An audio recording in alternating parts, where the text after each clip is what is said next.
Also breaking in the past couple of minutes, news that Michael Waltz, Republican congressman of Florida, former Green Beret, will be Trump's national security advisor. The more seats Republicans get in the House, the more people from the House Donald Trump can pick to serve in his administration.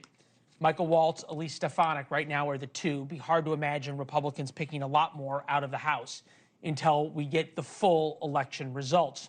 Speaking of national security advisor, John Bolton served as Trump's national security advisor in the first administration and joins us now. Ambassador, good to see you. Thank you, sir. I know Mike Waltz, full disclosure, is a friend of mine. I feel like this, Elise Stefanik, Susie Wiles, this is probably about as team normal as you get when it comes to Donald Trump picks. Well, I think Elise, whom I've known for many years, can certainly do a fine job at the UN, and I think Mike Waltz will be a fine national security advisor. I should probably say I'll be for him or against him, whichever would help me more, given my relationship with his boss. It's interesting that, you know, Mike was speculated about to be Secretary of Defense, and obviously he's not gonna get that job. But neither's Tom Cotton, who took his name out, nor Mike Pompeo, who was publicly slapped by Trump yesterday, but who had been mentioned for the job. So it really opens the question: who is going to get the Secretary of Defense job? It's I don't mean to bring the competitors in, but NBC is now reporting that Bill Hagerty, senator from Tennessee, is no longer in contention for a cabinet job, joining the Haley-Pompeo group. Hagerty who did a fine job as ambassador to Japan, I should say, in Trump's first term, was considered for state and commerce, even Treasury. So it's just interesting that you've got some picks, that's true. You've got three rejections, in effect, who I would count primarily in the team normal category. So I'm not sure what this necessarily tells us this early on. Fair enough.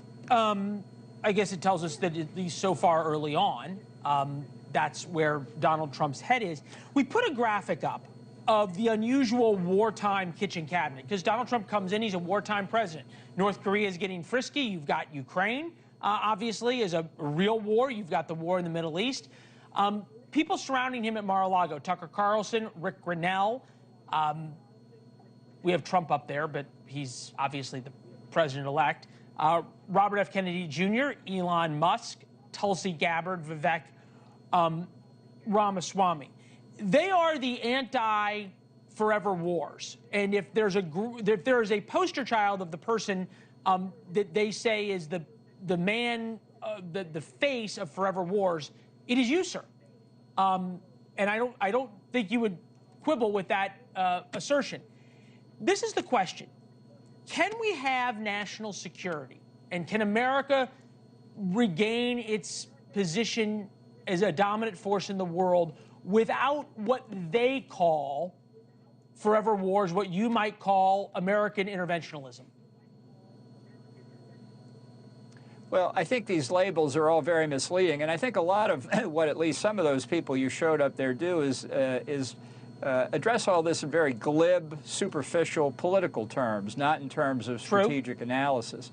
I think the real answer is right in front of us. I think Ronald Reagan practiced it. It is peace through strength, that too is a slogan, but it was backed up with very significant defense expenditures and a willingness to use force if necessary.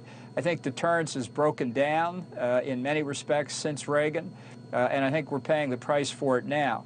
But this idea that somehow you can talk about complex international situations through a few lines in political speeches, which is what I see in many of these people, is very dangerous. So I would count on people like Mike Waltz, who really can do the analysis, to be a voice for a real peace through strength approach, if that's what Trump wants to follow. I don't think we know what Trump wants to do. A lot of people are speaking for him. I don't think we know because, as usual, I don't think Trump really knows. Thanks for watching. Go to joinnn.com to find NewsNation on your television provider. And don't forget to click the red subscribe button below to get more of NewsNation's fact-driven, unbiased coverage.